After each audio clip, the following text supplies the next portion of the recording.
Bismillah, assalamualaikum warahmatullahi wabarakatuh. Alhamdulillah, alhamdulillahilladzi ja'ala as-sa'adata fi suhbati as-su'ada wa farada min ulumihi wa asrarihi ala qulubil 'arifin wal awliya. Asyhadu an la ilaha illallah wa asyhadu anna Muhammadan rasulullah fi kulli lahzatin wa nafasin 'adada ma wasi'ahu 'ilmullah. Allahumma salli wa sallim wa karim wa majid wa azim ala habibika al-Mustafa Muhammad al-Fatih lima ughliqa wal khatim lima sabaqa nasiril haqqi bil haqq wal hadi ila siratika al-mustaqim wa ala alihi wa sahbihi haqqa qadrihi wa miqdarihi. Alhamdulillah wa syukur kepada Allah Subhanahu wa taala, Allah yang telah mengundang kita, Allah yang telah melayakkan hati kita, Allah yang telah menggerakkan hati kita sehingga pada malam hari ini kita dikumpulkan oleh Allah dalam majelis ilmu dan majelis zikir. Alhamdulillah. Dan di antara fadilah hadir di majelis ilmu, majelis zikir, Nabi mengatakan dalam kitab Tadhkirul Qaul, Syekh Nawawi Al-Albani mengatakan, barang siapa yang hadir duduk majelis ilmu, la qalatan wa la taktuban, tidak bawa pulpen, tidak bawa buku, pahalanya sama seperti orang yang mengorbankan 100 ekor unta di jalan Allah. Alhamdulillah. Untuk kita yang hadir di hadapan itu, diri kita masing-masing sudah boleh istiqomah. Untuk para tetangga kita, kaum muslimin yang belum bisa hadir, kita doakan mudah-mudahan sehat walafiat, mudah-mudahan Allah istiqomahkan dalam ibadah Allah ya Rabbal alamin. Dan yang lebih penting di antara duduk hadir majelis ilmu, kata Nabi sallallahu alaihi wasallam, setiap orang yang hadir di majelis ilmu, ada majelis ilmu di seluruh dunia, itu setiap majelis ilmu, majelis zikir, Allah kirim satu malaikat, nama malaikatnya malaikat sayyarah. Apa? Malaikat sayyarah. Jadi kita duduk, walaupun yang ngumpul sedikit, tapi pada hakikatnya ramai. Malaikat salah. Malaikat sayyarah. Apa tugasnya malaikat? Mencatat doa-doa kita, dan malaikat itu langsung menyebarkan doa kita kepada Allah, dan berkah daripada duduk majelis ilmu, doa-doa kita dikabul oleh Allah Subhanahu wa ta'ala. Ya Allah ya Rabbal alamin. Insyaallah jika ada kata banyak, anggap aja ini tadi ngobrol-ngobrol aja. Ya, kita lagi insyaallah membahas tentang bab udhiyah atau bab kurban dalam pandangan mazhab Syafi'i. Ada yang kami dicintai oleh Allah Subhanahu wa ta'ala, berapa hari lagi kita masuk kurban? Ada seminggu. Seminggu lebih. 10 hari. 10 hari lagi kita masuk Aidul Adha atau disebut Aidul Kurban. Dan bicara makna Aidul Kurban, maka harus sudah secara fikih tata caranya, syarat-syaratnya, rukun-rukunnya, sunnah-sunnahnya. Maka insyaallah pada pertemuan malam hari ini kita akan bahas adalah perspektif fikih mazhab Syafi'i. Dijelaskan dalam kitab Fathul Bari, Bismillahirrahmanirrahim, al-fasl fi ahkam al-udhiyah, pasal yang menjelaskan tentang hukum kurban. Di sini dijelaskan tentang yauma idin nahnu wa ayyam tasyrik taqarruban ila Allah. Udhiyah itu artinya hari-harinya di mana menurut pendapat ulama yang masyhur, hari yang di mana hari-hari itu kita boleh menyembelih binatang ternak. Maka disebut dengan hari tasyrik. Hari tasyrik berapa hari? 3 hari, 11, 12, 13 Zulhijjah. Jadi ada 3 hari itu waktu untuk berkurban. Niatnya apa? Taqarruban ila Allah, deketin hati, deketin diri, dekat kepada Allah Subhanahu wa ta'ala. Nah, ini secara umum udhiyah itu 3 hari. Jadi kalau sampai di tanggal 14 yang masih ada penyembelihan, boleh atau tidak? Tidak boleh, kata ulama. Batasnya kapan? Tanggal 13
diwakilkan sunnah.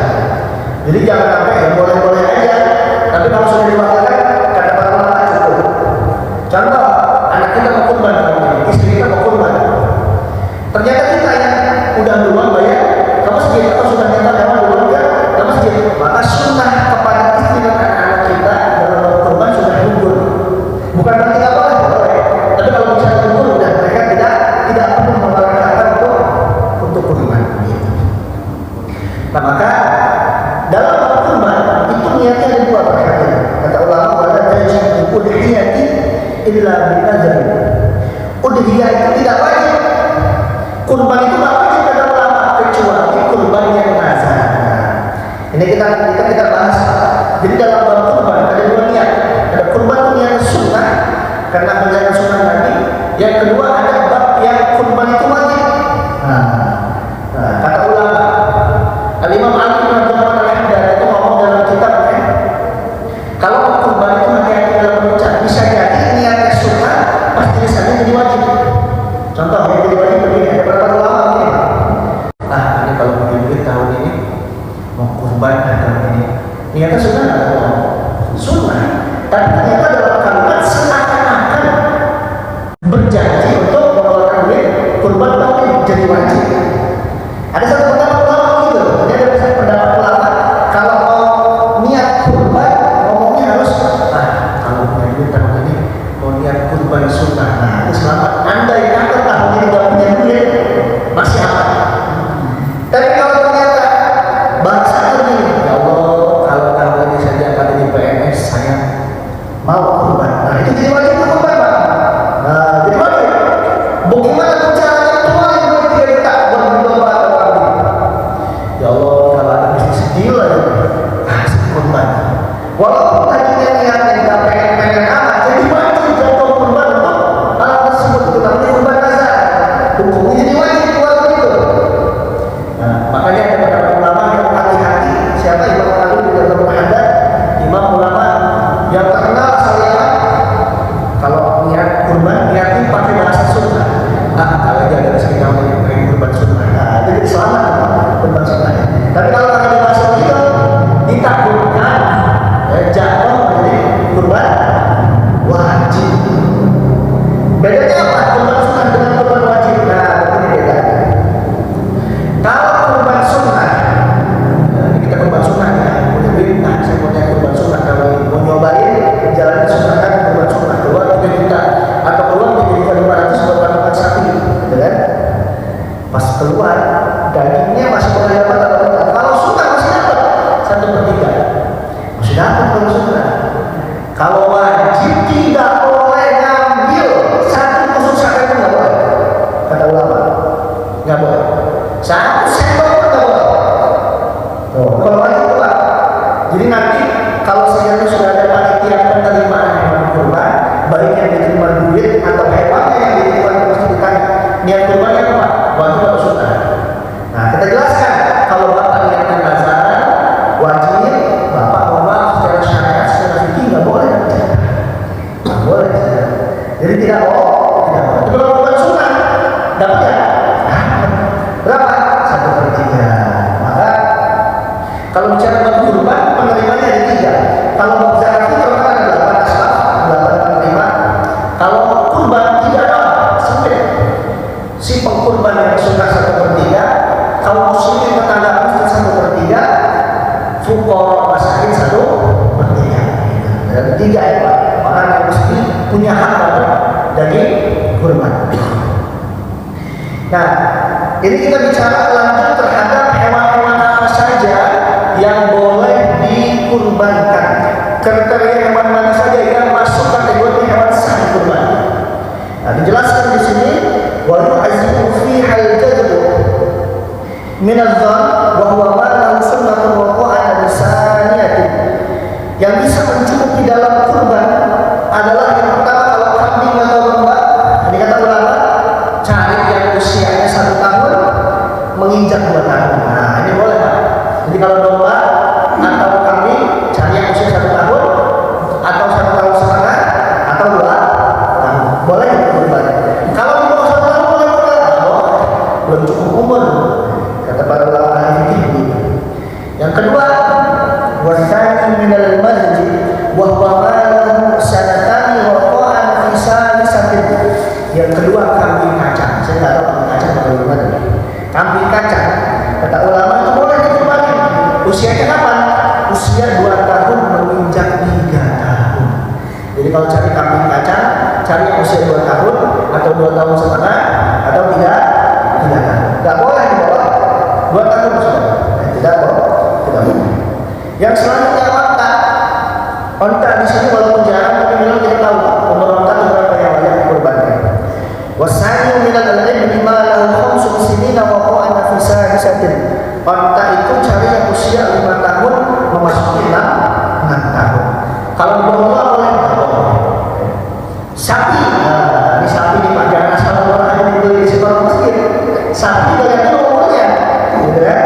Sapi dalam kata ulama di sini wasani minal al-baqarah ma lahu sanatani wa qa'ana fi sadisatin. Kata ulama di sini sapi cari yang usia 2 tahun atau memasuki 3 tahun. Nah, jadi 2 tahun sudah boleh kita beli untuk sebagai masjid, untuk dikurbankan. Nah, dalam bab kurban ada kurban yang konsepnya boleh patungan, ada kurban yang boleh hanya sendiri. Kata ulama di sini, batu jizyul badan an sab'atin asyratu fi tadhiyatin biha. 1 ekor onta kata ulama cukup digunakan kurban untuk 7 orang.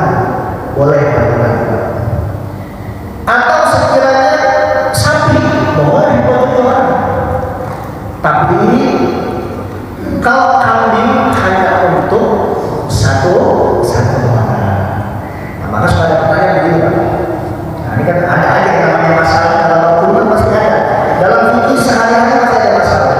Anak kita sekolah di sekolah negeri kan, atau di swasta atau di pesantren itu biasanya suka patungan. 1 patungan 40 orang, kekumpul kita dibeli kambing. Sedangkan kambing itu hanya bisa dikeluarkan oleh 1 orang.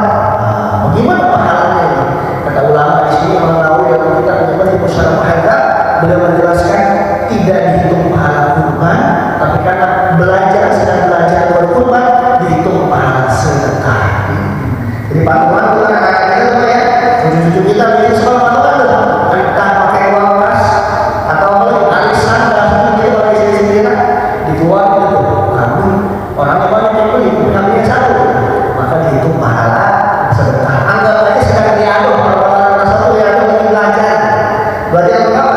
Belajar buat anak diri suatu saat punya rezeki biar gampang keluar buat turunkan sedekah. Begitu. Lalu kita bicara tentang hewan mana saja yang paling absolut atau paling bagus dikurbankan. Ini kriteria pertama onta. Kelas 1-nya onta dulu. Kedua sapi. Ketiga domba. Keempat kambing. Jadi ada 4 hewan yang boleh dikurbankan secara fikih begini. Secara fikih urutannya yang paling bagus buat kurban itu adalah. Nah maka timbul pertanyaan, lebih utama mana? Patungan 7 orang beli 1 sapi atau 1 orang keluar 1 kambing atau 1 domba? Nah ulama di sini bilang waktu asyik kita Tuhan syakhsin wahidin wa hiya afdalu min musyarakatani fil ba'in. 1 ekor kambing hanya cukup digunakan kurban untuk 1 orang, dan 1 ekor kambing atau domba lebih utama dari 1 orang keluar itu daripada patungan 1 ekor sapi tapi dipatung 7 orang. Ngerti nggak maksudnya? Jadi kalau saya keluar tahun ini misalnya saya keluar kambing 1, saya sendiri, ada tetangga 7 sapi. Sapi kan yang patungannya sapinya 1. Lebih afdal mana? Lebih afdal yang 1 orang untuk 1 kambing. Kenapa? Karena nilai manfaat dagingnya lebih banyak. Itu ada pendapat ulama seperti itu, gitu kan? Tapi sekiranya ternyata yang patungan belinya sapi yang 1 ton itu lebih manfaat, bukan berarti tidak manfaat. Tapi ada pendapat ulama yang mengatakan kalau saya sendiri pun sebenarnya lebih afdal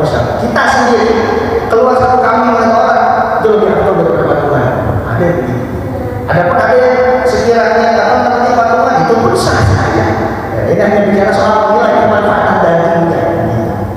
Begitu sudah. Nah, lanjut dalam pembahasan, kita masuk dalam kriteria hewan-hewan. Kalau tadi umurnya sudah, sekarang masuk dalam pembahasan hewan yang tidak sah dikurbankan. Ya, ciri-cirinya apa? Kita harus tahu ciri-cirinya apa, cacatnya di belah mana, sehingga kalau kita pengen beli, kita lihat di sini. Nah, di sini dijelaskan. Wa anbaru wa fi ba'd musuh wa la tusibu fi dhaya. Di sini dijelaskan 4 ciri-ciri binatang yang tidak layak dikurbankan. Pertama, al-awrul bayan. Itu kata ulama, ini hewan binatang ini hewan kurban yang matanya buta. Baik butanya dua-duanya ataupun buta sebelah. Nah, ini tidak boleh di mana dikurbankan, tidak boleh dibeli. Ya. Meskipun kata ulama matanya sempurna, mata yang sempurna buta, seperti hewan buta. Tapi kata ulama harus jeli ya, kalau kita beli hewan di lomba, di sapi harus jeli kita ini hewan buta. Mau dua-duanya atau satu. Yang kedua, wasani al-arja'ul bayan arajuha. Kedua, binatang yang kalau kita lihat nampak pincangnya jelas pincang. Artinya pincang, ya. Gimana pincangnya? Nah, meskipun pincang tersebut kata ulama terjadi saat kita tidak beli. Maksudnya gimana kan? Pas kita beli masih sehat, pas kita beli, pas kita sampai sini masih sehat. Besoknya hari selesai sholat, kurban itu jawabannya sapi dibertok oleh kakinya. Ini yang menjelaskan dia kata Imam Nawawi. Ketika dibertok itu kaki akan sama karena emosi bisa tidak jatuh, cepet itu jatuh, patah di kakinya. Kata Imam Nawawi ini gara-gara walaupun ketika dibeli dia sehat, pas mau disembelih oleh panitia iketan terlalu kencang ketika jatuh menyebabkan patah kaki. Kata Imam Nawawi ini pun masuk kategori cacat. Kata Imam Nawawi ini. Jadi harus hati-hati betul, ya? Harus hati-hati betul. Walaupun ada sebagian pendapat ulama yang mengkategorikan bukan cacat, tapi yang saya ambil pendapat Imam Nawawi. Artinya ini pesan untuk kita semua panitia kurban untuk berhati-hati dalam mengkurbankan Yang ketiga, wasalis al-maridatul bayan marabuha. Ketiga, binatang yang nampak jelas sakit. Kelihatan kalau sakit binatang. Biasanya terlalu kurus atau biasanya karena nafsu makan atau apalah ciri-ciri binatang itu terlihat sakit. Ini binatang tidak layak dikurbankan. Wala yadhurru yasiru hadhil umur. Ulama dan tidak mempengaruhi keabsahan kurban jika hal-hal tersebut hanya sedikit. Tapi kalau sakitnya cuma dikit, yang sakit karena kemudian bisa sembuh dengan kamunya begitu, bisa boleh kurban. Pada saat tukang sapi, ini masih sembuh nih, masih aman ini sakitnya nggak terlalu dibawa ke puskesmas beres nih katanya gitu. Nah, ini aman ya, masih sah. Kalau sakitnya sedikit, dan kalau sakit akut, gitu kan, ibarat orang apa stadium 3 kan, nggak boleh begitu. Madorot dimakan jadi penyakit, gitu ya, tidak boleh. Yang keempat, waraba al-jaftu wahia allati zahaba mujuha. Keempat, binatang yang al-ajfa, yaitu binatang yang hilang otak sebagiannya saking kurusnya. Biasanya kalau hewan itu kurus banget, itu sebagian otaknya yang hilang. Ini kata ulama ini juga haram atau tidak boleh dijadikan hewan kurban, saudara. Nah, maka hewan mana yang sudah dianggap cukup? Nah, ini kata ulama ini. Ada yang menurut kita ini kelihatan minus hewan, padahal tidak minus. Ini menurut kita cacat, padahal tidak cacat. Seperti apa sih? Di sini dijelaskan wa yu'azibul khasi aw maqtun al-khasiyatain wal maksurul qalb. Sudah dianggap cukup kurban dengan binatang yang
yang bijinya tidak ada karena kebiri, yang tangkupnya pecah, atau bahkan yang tidak tumbuh tangguh dari kecil, itu kata ulama sah dikurbankan. Alasannya apa? Karena tidak berpengaruh kepada manusia. Ada hewan misalnya kalau kita tidak boleh makan, tetap aja makan hewan. Karena bijinya nggak ada, tidak boleh makan, tetap aja makan gitu. Atau tangguhnya nggak tumbuh, jadi tidak boleh makan, tetap aja makan. Itu alasan ulama seperti itu, saudara. Dan juga di sini dijelaskan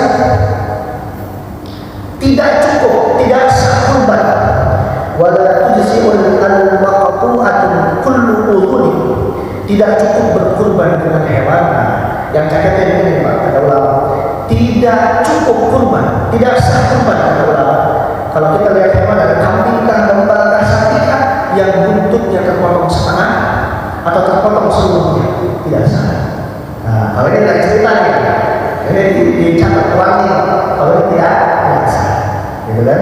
Atau yang terlahir tanpa telinga, atau yang sebagian telinga terpotong, itu tidak sah. Beda cerita kalau kita mungkin di kampung-kampung kita suka ada peternakan besar, itu kayak hewan ternak kayak strepes. Nah itu mah boleh. Yang tidak boleh sebab terpotong semuanya atau sebagiannya. Tapi kalau digolongin strepes kasih tanda, biasanya kasih nomor atau apa, itu boleh. Itu lain cerita. Itu boleh. Itu boleh. Begitu. Nah itu tadi untuk hewan-hewan dalam mazhab Syafi'i yang kategorinya boleh dianggap sah atau yang tidak boleh makanya dianggap cacat. Sekarang kita masuk dalam waktu pelaksanaan hewan kurban. Di sini dijelaskan wa yadkhulul waqtu dzambi, waktu penyembelihan hewan kurban dimulai dari waktu sholat hari raya. Maksudnya seperti apa? Waktu sholat. Kenapa bahasa kita tidak waktu sesudah kurban? Tapi waktu sholat sudah boleh. Ada beberapa ulama di sini. Salah satunya daripada Imam An-Nawawi dalam kitab Ibnu Syarah Muhazzab, ada pun dalam fikih kontemporer ada terus dalam kitab Al-Fiqh Al-Islam wa Adilatu karena Syekh Wahid Az-Zuhaili. Sekiranya karena ditulis oleh ulama di sini waktu sholat udah boleh bukan dari selesai kurban. Tapi ini bahasanya gini, sekiranya hewan yang terlalu banyak dititipin ke masjid, sapinya 30, kambingnya 50, panitianya 30, kambing sama panitia banyak kambing, gitu. Itu kata ulama, panitia nggak usah sholat, boleh dulu pas sholat, boleh. Tapi kan kasih jarang, jarang apa tidak? Jarang. Biasanya ke handle di hari beres sudah, ada sholat aman, ada sholat aman, gitu kan? Itu begitu boleh. Jadi waktu penyembelihan bicara boleh, bicara mubah, waktu sholat itu udah boleh. Tapi bicara afdal sesudah waktu penyembelihan riba itu lebih afdal. Kalau bicara afdal sudah. Nah, waktu pelaksanaan kurban dalam fikih Syafi'i dijelaskan ketika terbitnya matahari dari hari raya kurban dan melewati kira-kira waktu yang cukup untuk melaksanakan sholat 2 rakaat dan 2 khutbah yang dilakukan dengan cepat. Nah, itu dijelaskan dalam kitab Ar-Rawdah Imam An-Nawawi. Nah, waktu penyembelihan binatang kurban tetap ada hingga terbenamnya matahari pada akhir hari tasyrik. Jadi tanggal 13 sebelum ba'da maghrib. Boleh. Jadi ya masa kita lama benar kayak 1 hari beres biasanya, 2 hari beres ya. Nah itu ya. Jadi bicara boleh, pas sholat boleh. Tapi bicara afdal sesudah khatib turun dari mimbar itu lebih afdal. Dan kapan akhirnya mulai? Hari ke-13 atau tanggal ke-13 sebelum ada maghrib atau sebelum maghrib itu tiba sudah. Nah ini kita lanjut kepada memakan daging kurban. Karena dicepetin aja kita masuk dalam bab makan daging kurban, hukumnya seperti apa? Kita yang kurban, pengkurban kita. Contoh saya kurban atau di sini Pak Haji kalau ini kurban. Walau yakunu mubahi syai'an min al-udhiyatil mandhura. Orang yang melaksanakan kurban tidak diperbolehkan memakan apapun dari binatang kurban kalau kurbannya wajib. Nah, tadi. Tapi kalau kurbannya sunnah, karena sunnah kita disunahkan makan daging kurban, jangan kita jual. Contoh saya kurban tahun ini nanti Idul Adha saya kurban bisa. Dapat sepertiganya itu anggaplah 10 kilo. Nah 10 kilo karena saya kurban dapat jatah. Saya sebagai pengkurban tidak boleh menjual dagingnya, Pak. Karena disunahkan untuk dimakan.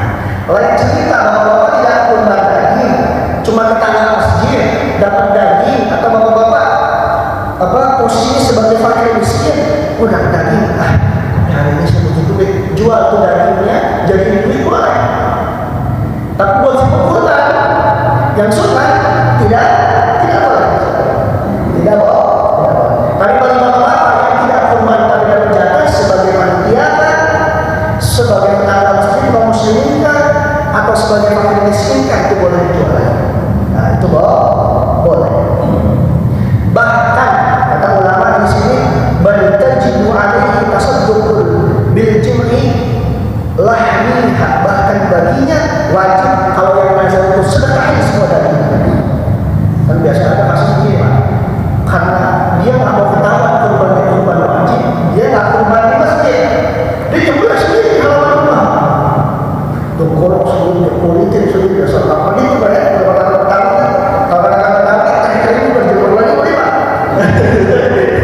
dia nyembelih sendiri, dia kulitin sendiri, nyembelih sendiri. Padahal itu kurban wajib disedekahin, dia nggak mau sedekahin, Pak. Ditaruh di freezer tuh daging dia. Ditaruh dasar kalau dia orang mandi, ya. Ditaruh di freezer, apa itu busuk tuh daging. Kata ulama gimana di sini? Kata ulama, falau akharaha fatalifat lizimiha ubamanuhu, kemudian jika dia menunda untuk mensedekahkan seluruh dagingnya hingga rusak, maka wajib baginya keluarin lagi untuk hewan kurban. Jadi ditunggu lama-lama keluar lagi, suruh kurban lagi ulang. Nah ini kejadian ada begitu kan? Ada orang kulit di sini, orang tidak ada di sini. Kejadian bisa keluar. Ada cerita dia nggak mau nyetor, ada hebat juga kurban sendiri dia. Ternyata dia kurban wajib, tapi nggak mau sedekahin karena alasannya tahu sekali masih belum bagi gitu. Nah ada beberapa bagian bagi hewan dagingnya siapa saja yang terbagi di sini. Di sini dijelaskan wa amma thuluthuni faqila yatasaddaqu bihima wa raja'ahu an-Nawawi fi tashih tanbih. Imam Nawawi dalam kitabnya Tashih Tanbih menjelaskan ada 3 golongan orang yang mendapatkan daging kurban. Pertama, kalau orang kurbannya sunnah dapat 1/3 yang tadi saya jelaskan. Yang kedua, bagi tetangga masjid kaum muslimin dapat. Yang ketiga, fuqara masakin. Nah, timbul pertanyaan. Saya tiap tahun pasti jadi panitia. Saya dulu sempat tanya, ini kenapa dalam fikih khusus bab panitia kok nggak dapat daging? Tidak eksplisit seperti bab zakat fitrah. Kalau zakat fitrah kan dapat apa namanya? Kalau panitia ambil zakat dapat. Ambil zakat ada haknya. Tapi dia bicara bab kurban karena ada eksplisit tertulis panitia kurban. Nah, bagaimana tuh? Boleh apa? Dapat apa nggak sih sebenarnya? Dalam fikih sebenarnya tidak dibahas. Ini secara eksplisit seperti dalam bab ambilnya zakat, ada pengurus yang urus zakat dalam bab zakat itu. Tapi bagi panitia kurban itu bukan hak yang tertulis, tapi istilahnya hadiah. Contoh, biasanya metode pakai kupon, Pak. Masyarakat dikasih sekilo, karena panitia yang ngurus kambingnya itu dapat hadiah, jatahnya namanya hadiah dari Islam. Dalam fikih dia boleh ambil 2 kilo atau 2 kilo lebih, itu namanya hadiah. Boleh nggak? Boleh. Walaupun tidak tercatat, boleh. Nah, boleh. Kenapa? Ya karena yang ngurus dari mulai kambing dititipin, gitu ya, sampai ke kambing disembelih, siapa? Intinya, gitu ya. Panitia. Nah, cuma kesalahannya biasanya ada beberapa masjid yang karena tidak dibahas fikih kurbannya, ada kesalahan seperti ini. Pagi ba'da khutbah sudah mulai panitia tiba-tiba masak daging beberapa kilo dihidangkan kepada panitia kurban. Nah, timbul pertanyaan, ini kita sudah sebagai panitia sudah minta belum punya daging? Status dagingnya bagaimana? Kenapa? Belum dibagi masak. Gitu. gitu. Halo Pak, ada ya orang nakal apa? Seperti dulu kakinya di masjid guys. Mau enek kepala kambing, kepala sapi seperti itu dicoba. Contoh, itu kan nakal itu.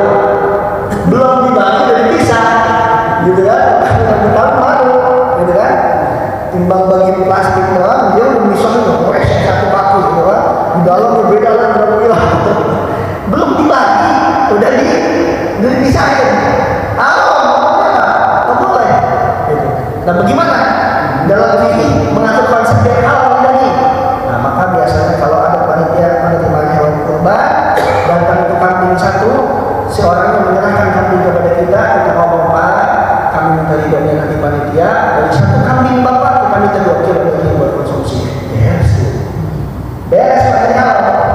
Sapi, 7 orang mengurusi, panitia minta nanti ridhonya satu sapi kita 3 kilo. Oh iya silakan, ayo panitia silakan. Yang penting beres semuanya. Aman, jadi jadi halal. Itu juga kita juga perlu tegas Pak kepada orang yang menitipkan hewan tapi ngatur, nggak boleh juga, betul begitu. Suka Pak, ini harus tegas juga, sebasar juga dari mana kecil Pak. Itu PR paling serba-salah. Jadi pengen udah jadi ahli Allah, jadi ahli Allah aja udah ahli Pak. Utang-utang aja, kalau sapi itu satu kilo, aduh kaki kepala sampai itu hemat. Daging berapa kilo? Dagingnya ada di sini. Dia lihat kalau pakai sendiri suruh sebenarnya sendiri lah. Jangan sebenarnya kita. Kalau boleh ngatur. Kalau ngatur nanti akhirnya apa? Hitung-hitungan videonya kan apa? Ada juga misalnya, karena kita patungan nih, sapi, patungan 7 orang. Anggaplah dari 7 orang patungan itu di satunya dapat 70 kilo. 1/3-nya berapa tuh? Apakah 1 orang dibagi 10 kilo? Jam habis. Kalau ada bagian kaum muslim. Tinggal dipakai di sini dari bisa dikelas habis apa?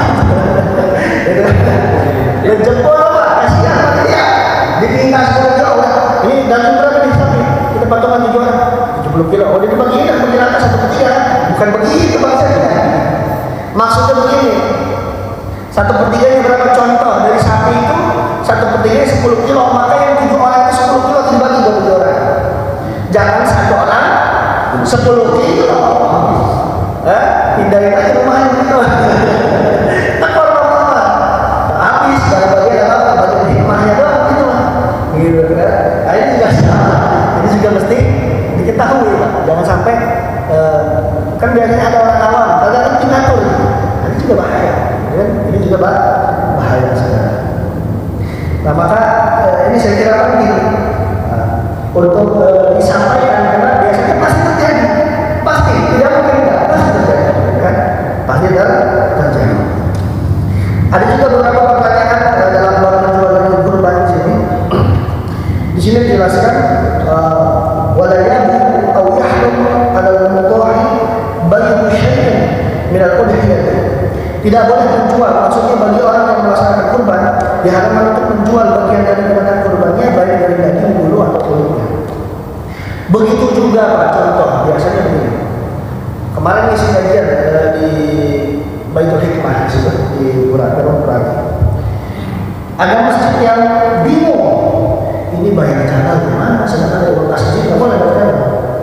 Dari mana ya? Uang yang jaga sapi kami ini dari mana ditanya? Beli pisau dari mana? Beli kaset dari mana? Nah, solusinya bagaimana? Kata ulama begini, ini kata ulama kontemporer. Kata ulama begini, kalau nanti misalnya ada simpul kurban datang ke panitia masjid, contoh kambing disetorkan kepada masjid uangnya 3.500.000, maka panitia gak apa minta ridhonya dilebihkan uangnya 50 atau 100.000. Dijelaskan apa fungsinya? Beli pisau, beli plastik, biaya perawatan, uang rokok yang jagain, bayar jaga. Karena jaga itu tidak boleh dibayar dengan uang hasil penjual daging. Misalnya manajemen masjidnya tidak jalan. Nah, ini yang mengurus masjid. Ini jaga belum kita bayar, daging kita jual aja. Nanti uang hasil dari penjual dagingnya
yang terjadi di masyarakat dalam kurban itu sendiri. Dan bagaimana hukumnya menyembelih hewan kurban ternyata hewan kurban itu sudah hamil. Nah, dalam fikih dijelaskan hukumnya haram. Kalau kita mengetahui hamil, tetap kita beli, tetap kita setor ke masjid, tetap disembelih, kita tahu hamil. Haram. Kalau haram bisa digunakan tidak? Tidak bisa. Kecuali kena tipu. Wah, ada teman-teman panik. Wah, Ustaz, perut dagingnya banyak. Enggak tahu gimana ya, masa HP kan? Kita iyakan, kasih murah ya. Iya. Kita belinya nih, dagingnya banyak. Habis sembelih ternyata perutnya ada anaknya. Jadi haram. Kalau itu nggak apa-apa. Kalau sebab ada kalau itu nggak apa-apa. Ternyata kata tukang kami membeli kasih murah yang lebih putih. Iya dah. Ini yang haram ini nggak boleh. Yang dapat pahala banyak. Bukan panitia aja, seluruh orang yang makan di mana? Iya kan? Seluruh orang yang makan di mana? Lanjut lagi di sini beberapa pertanyaan. Bagaimana sekiranya ketika kita mengkurbankan hewan, contohnya di dalam Tuhan Kifayatul Akhir dijelaskan seperti ini. Hewan sapi lah, jadi kalau berangkat sapi, kalau kami jangan sapi yang meninggal mau dijatuhin khusus sapi kuatnya khusus sapi. Dia lari ke dalam rel, misalnya dalam rel, wah ada lubang atau cedek ternyata masih apa? Hukumnya gimana? Kata ulama ini hukumnya kalau masih ada pergerakan badannya dalam ketika dia dulu sebenarnya, berarti hewannya masih ada, masih belum dipakai hewan. Dan kalau cedek satu melihat dia langsung nggak bergerak lagi, apa itu dipakai sudah jadi bahan sampai aja kalau masih ada pergerakan badannya. Tapi kalau sudah tidak ada pergerakan, sudah jadi bahan. Yang kedua, dalam kitab Kifayatul Akhir ini ada pendapat ulama, saya lupa nama saya kemarin. Ada pendapat ulama yang menurut saya paling ekstrim dalam kurban.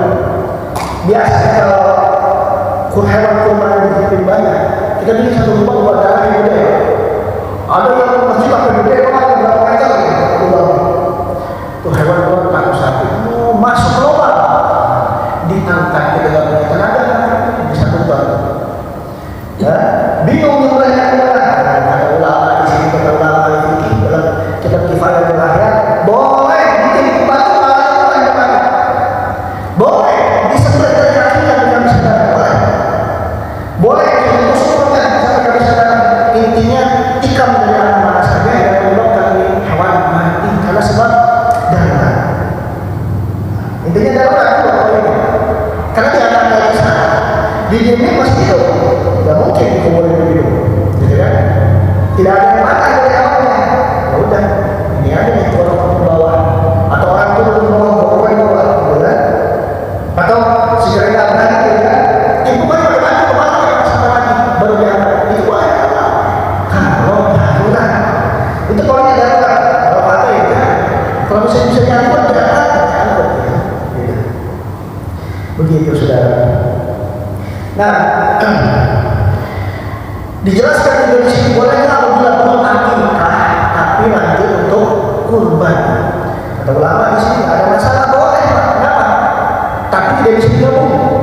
Ada beberapa ulama yang tidak bisa digabung. Alasan kenapa?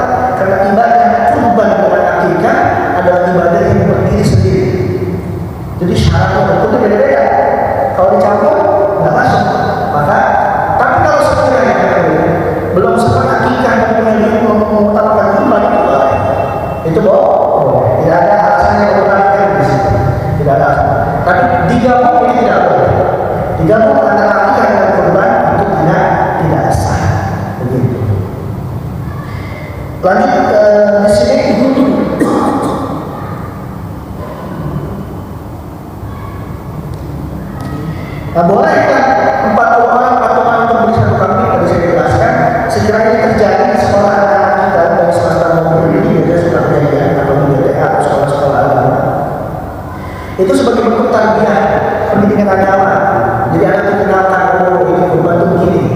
kurban itu begini.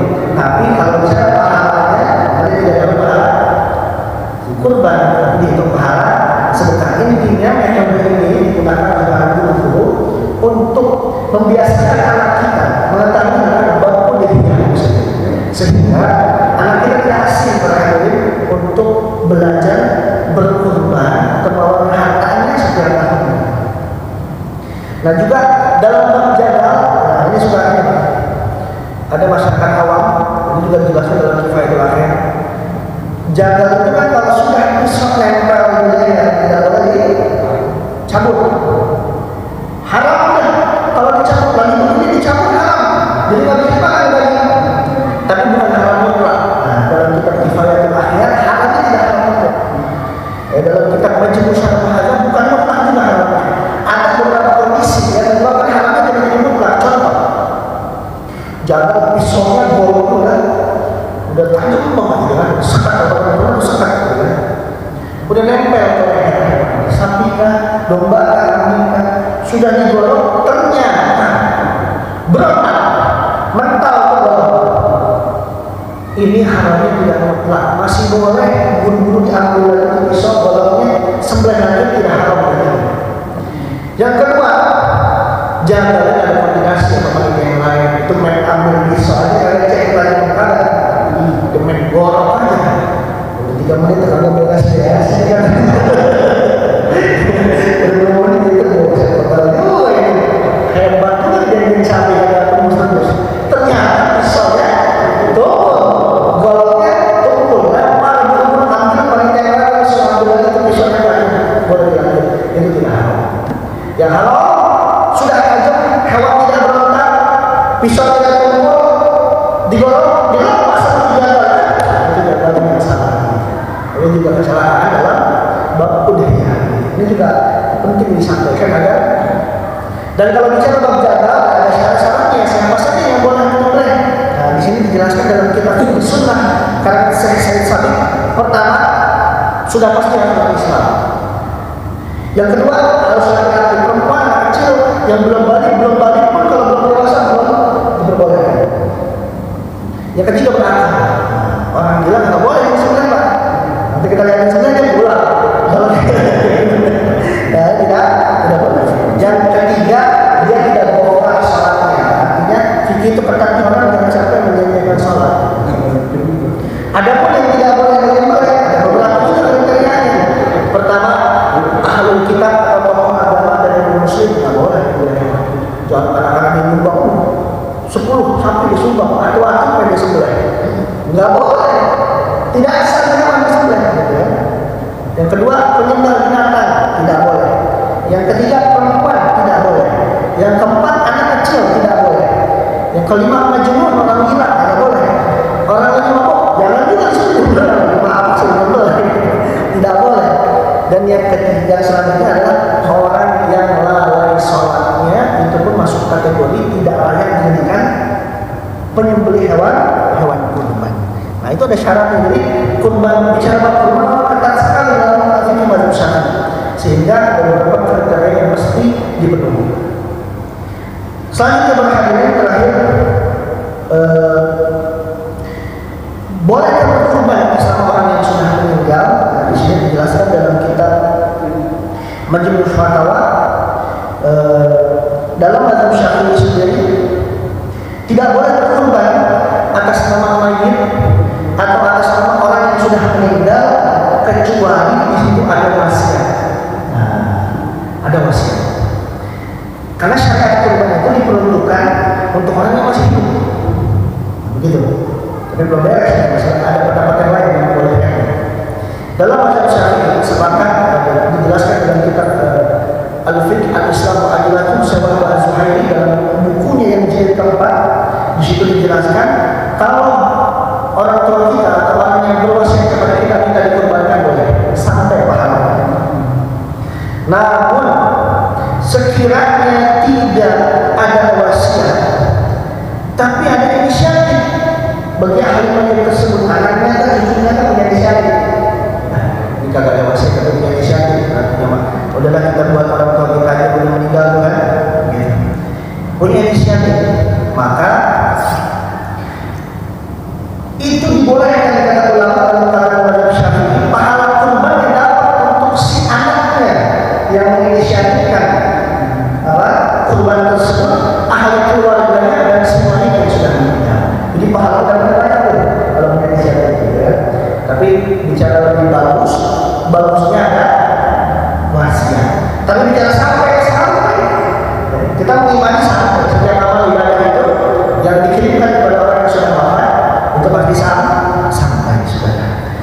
itu adalah mazhab Hambali. Mazhab Hambali itu menolak tidak sampai. Mazhab Hambali biasanya ada orang-orang yang bertentangan dengan Ahlussunnah wal Jamaah. Sebagian pahamnya daripada mazhab Hambali, walaupun mazhab Hambali tidak bertentangan, tapi ada orang-orang yang bermazhab Hambali yang keliru memahami bab amal-amal kepada orang yang sudah wafat sudah. Yang selanjutnya hadirin,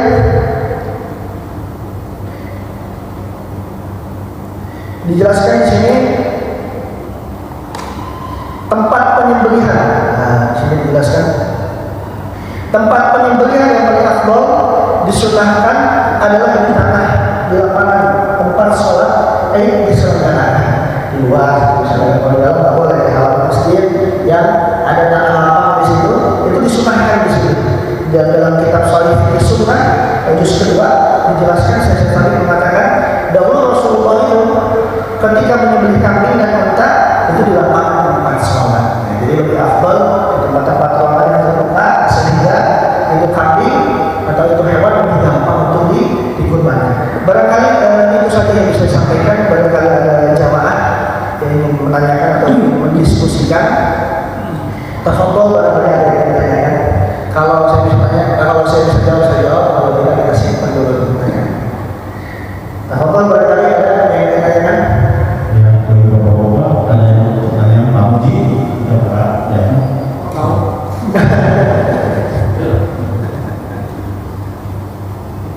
Tak dulu, agak bincang.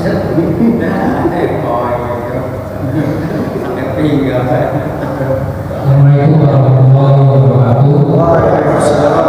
Jadi Ustaz, saya mau tanya beberapa pertanyaan. Yang pertama, patungan sapi, patungan jurang. Terus yang satu orang itu patungan di rumah itu Ustaz. Misalnya anaknya baru sejuta, terus ininya sejuta, kita berumur juta misalnya. Nah itu termasuk korban atau sedekah atau gimana? Yang pertama. Yang kedua, masalah konsumsi, kadang-kadang kita suka masak dulu sebelum atau sudah satu itu nggak makan untuk keparanya dimasak. Itu bagaimana itu? Apakah harus itu yang korban atau golongan semuanya atau bagaimana itu? Yang ketiga, Ustaz, masalah tulen itu dijual dulu atau langsung dikasihkan ke pakai besok atau bagaimana itu? Masalah itu kadang-kadang ada yang rusak, ada yang bagus, atau kadang-kadang bagaimana itu? Terima kasih. Assalamualaikum warahmatullahi wabarakatuh. Waalaikumsalam. Ini pertanyaan yang luar biasa, banyak sekali Pak. Yang pertama, kalau sekiranya patungan, anggap setahu saya sekarang patungan kalau kambing itu satu orangnya 3.500, ada kalau di berapa? Ternyata patungan anaknya patung, istrinya patung, tetap dihitung pahala kurban. Itu tidak ada masalah di sini. Yang kedua, apakah dikumpulkan dulu daging kalau pengen dimasak? Ya itu tadi solusinya yang saya sampaikan. Sebelum dikurbankan, andai kata bertemu dengan si pengkurban, minta ridho dagingnya. Gak usah pokok, ini bisa ketemu nih panitia. Sama panitia ketemu, panitia yang minta ridho, diwakilkan oleh panitia. Minta ridho, minta ya dari kambingnya 1 kilo, dari sapinya 3 kilo untuk konsumsi panitia. Nah itu sah, itu boleh. Kalau dikumpulkan takutnya ada kesibukan dan lain sebagainya, itu menyulitkan bertemunya waktu yang pas. Yang ketiga apa tadi pertanyaan? Ketiga apa? Oh kulit, masalah kulit kulit dijual tidak boleh, dikirim ke panti asuhan, ya duafa yang itu nggak boleh. Gimana solusinya biar kulit itu tetap bermanfaat? Nah, dalam ada satu pandangan dalam mazhab Hambali itu kulit ketika dibagi daging tetap diiris-iris kecil masukin ke plastik biar aman. Karena kulit ini nilai kemanfaatannya sangat sedikit, tapi udah kasih ketika dibagikan, kasih ketika dibagikan. Kecuali dalam bab kulit ini si pengkurbannya meridhokan kepada menyerahkan panitia dengan panitia ini. Gimana panitia? Nah, itu panitia baru yang dijual tentang kulit. Tapi kalau nggak ada bahasa, tidak ada bahasa ke panitia, itu tidak boleh. Artinya ada bentuk kehati-hatian di sini. Bagusnya bagaimana biar walau biar rapi, ya udah itu potong kecil-kecil tetap dibagi bareng sama dan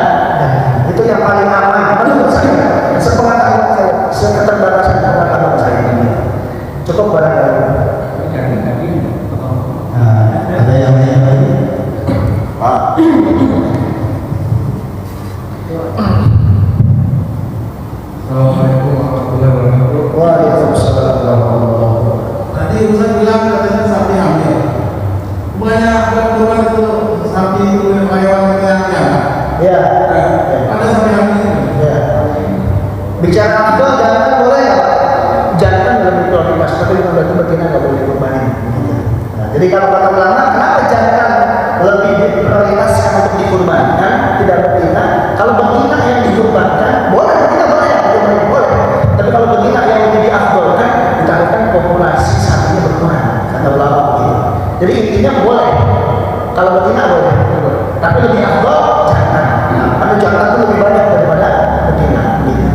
Maksud lagi, kalau kita sebagai yang nanti kan 40 sapi nih yang dibilang kentang. Nanti setelah di sapi, dari pembawa profesional segalanya, uang tersisa itu aku kemana? Gimana coba ulang Pak? Kita kan 40 sapi, Ya. akan 4 sapi untuk 7 orang. Ya. Kalau 1 orang diambil dari 4 juta. Setelah beli sapi, setelah pemotongan segala, uang sisa. Uang sisa gimana? Oh ya. Biasanya ya setelah kawasan dikembalikan lagi. Dikembalikan lagi. Ya dikembalikan lagi. Ya, karena biasanya yang lebihnya nggak banyak. Gitu. Karena kan biasanya lebih cuma buat beli kresek, buat jaga teman-teman, iuran apa namanya jaga hewannya itu sedikit. Setahu saya dikembalikan lagi. Dan bagusnya dikembalikan lagi. Biar lebih aman, tidak terjadi fitnah. Begitu. Sebaliknya Pak, kalau kurang sepertinya Kalau kurang, Ya. Nah, kalau kurang, ya tugas selanjutnya yang ditagi jangan ke situ. kalau kurang gimana kita ada turun apa enggak? Ya. Kalau sekiranya kurang ya itu tugas daripada dia untuk menagih lagi. Jangan sampai panitia ngomongin karena tidak boleh keluar. Ya, karena tidak boleh keluar. Karena tidak boleh keluar dari kas masjid nggak boleh. Masjid tidak boleh kita menghubungi itu sesuatu yang kurang dalam berkorban tidak boleh. Cukup saya kira masih ada para hadirin teman. Tidak lain. Kita anggap saja diskusi ya. Ya silakan. Assalamualaikum warahmatullahi wabarakatuh. Waalaikumsalam. Pertanyaannya, bagaimana misalkan kita patungan hewan sapi gitu ya.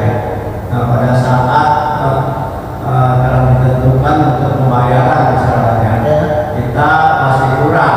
Ya. Kemudian kita pinjam uang. Ya. Nah, itu bagaimana tuh? Ya. Ya kalau pinjam uang sah aja sampai di masjid aja gitu. Ya, kalau pinjam ya sah aja. Jangan pinjam saja. Nggak ada masalah.